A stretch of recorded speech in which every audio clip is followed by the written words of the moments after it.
இந்த ரெண்டு விஷயங்கள்ல கேஸ் மானியம் ரத்து மற்றும் இந்த சிலிண்டர் ரேஷன் பொருட்களுடைய வாங்குவதற்கான கட்டுப்பாடு ரெண்டு பத்தி என்ன நினைக்கிறீங்கம்மா? சார், இது ரொம்ப தவறான ஒரு செயல் சார். இன்னைக்கு ஒரு சாதாரண குடும்ப பெண்ணுன்னு சொல்றாங்க. இன்னைக்கு ஒரு சித்தாள் வேலைக்கு போறவங்களுக்கு 200 ரூபாய் தான் சம்பளம். இந்த 200 ரூபாய் சம்பளத்தை வச்சு இவங்க எப்படி அரிசி பருப்பு வாங்கி வீட்டு வாடகை கொடுத்து இவங்க குடும்பம் நடத்துறது? ரேஷன் அரிசியை வாங்கி தான் இன்னைக்கு எத்தனையோ பெண்கள் சாப்பிட்டுட்டு இருக்காங்க.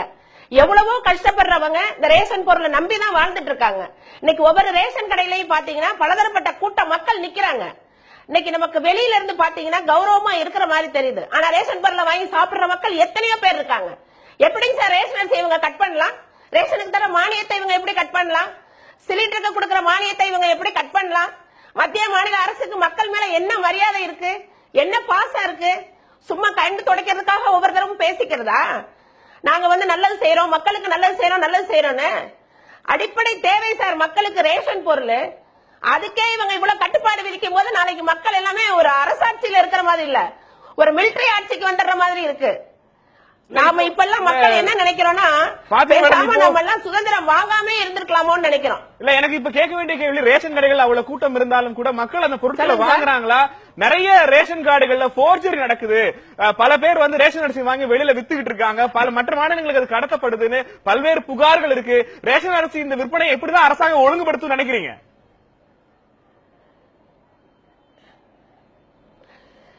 சார், இது ஒரு 10% எங்கேயாவது நடக்கலாம். மத்தபடி 90% மக்கள் இதை வாங்கி சாப்பிடுறாங்க. இதை வாங்கி சாப்பிடுறவங்கள நீங்க சராசரி எல்லா பக்கமும் பார்க்கலாம். ரேஷன்ல போடுற ஜீனியில இருந்து, அரிசியில இருந்து, பருப்புல இருந்து இது எவ்வளவோ மக்களுக்கு உபயோகமா இருக்கு. சார், இந்த அரிசி 20 கிலோ கொடுக்குறீங்க. இந்த 20 கிலோவை எப்படி சார் வெளியே விற்க முடியும்?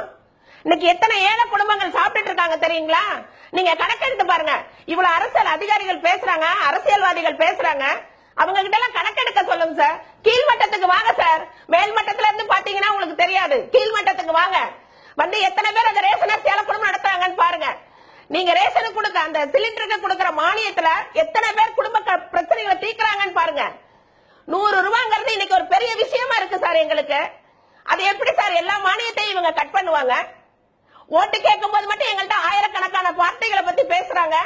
மானியத்தை கட் பண்ணும்போது மக்கள் பிரதிநிதிகள்கிட்ட இவங்க கேட்கணும் சார். குடும்ப பெண்கள்கிட்ட இவங்க சர்வே எடுக்கணும். இவங்க இஷ்டத்துக்கு சட்டம் போடுறதுக்கு இவங்களுக்கு யார் சார் அதிகாரம் கொடுத்தது? மக்கள் நாங்க தேர்ந்தெடுத்த ஆட்சி இது. நாங்க போடுறதா சார் சட்டம். இவங்க போடுறது எங்களுக்கு சட்டம் கிடையாது. இவங்க சொல்ற கருத்துக்களுக்கு எல்லாம் நாங்க கேட்கணும்ன்றது அவசியம் கிடையாது. என்ன சார் அரசாங்கம் நடக்குது? மாநில அரசு என்ன நடக்குது? மத்திய அரசு என்ன சார் நடக்குது? அவங்க பிளைட்ல போறாங்க, அவங்க வராங்க. மேல் மட்டத்துல இருந்து பாத்தீங்கன்னா தெரியாது. கீழ்மட்டத்துக்கு வர சொல்லுங்க சார். எத்தனை ஏழை பெண்கள் இந்த அரிசியை நம்பி குடும்பம் நடத்துறாங்கன்னு சொல்லுங்க.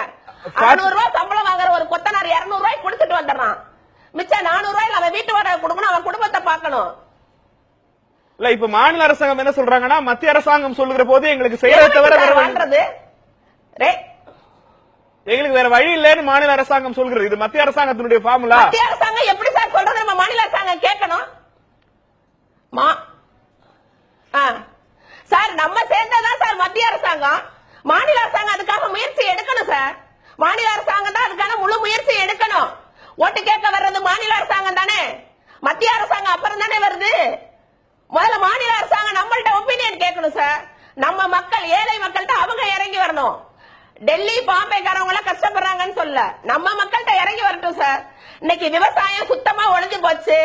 எங்க பார்த்தாலும் கார்பரேட் திட்டம் ஆகி போச்சு. எந்த ஒரு பொருளையும் நம்ம ஃப்ரீயா வாங்க முடியாத நிலைமை ஆகி போச்சு.